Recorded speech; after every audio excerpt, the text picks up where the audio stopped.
To force open the Strait of Hormuz, the U.S. military has launched waves of coastal bombardment, tearing into military complexes with massive airstrikes.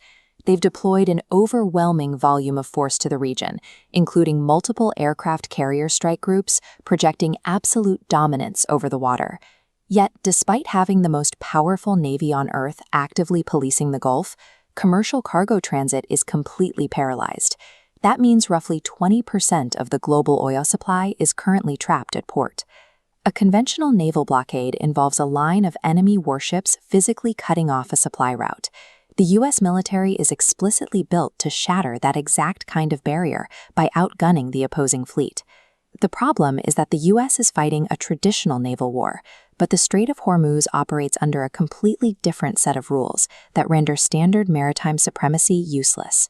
This map shows the Persian Gulf's geography.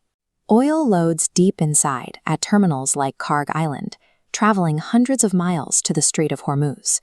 While seemingly 21 miles wide, jagged reefs force massive vessels into specific deep water trenches, each just 2 miles across. The ships navigating these channels are very large crude carriers, or VLCCs.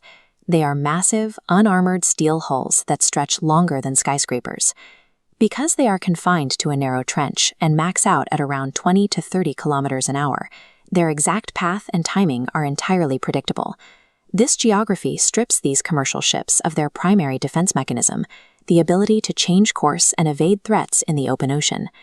Modern naval air defense systems are optimized for blue water combat. They rely on having minutes or even hours of lead time to track and intercept threats launched from over the horizon. Inside the strait, the deep water lanes run right up against the coastline. If a weapon is fired from the shore, defending warships have only seconds to detect, track, and shoot it down. That extreme proximity is easily exploited by cheap shore-launched weapons, like delta-wing suicide drones. The threat is compounded by fast-attack patrol boats. These small vessels launch from hidden inlets, using swarm tactics to overwhelm a larger ship's physical defenses. And beneath the surface, simple contact mines dropped silently into the navigation channels create an invisible hazard that requires weeks to clear.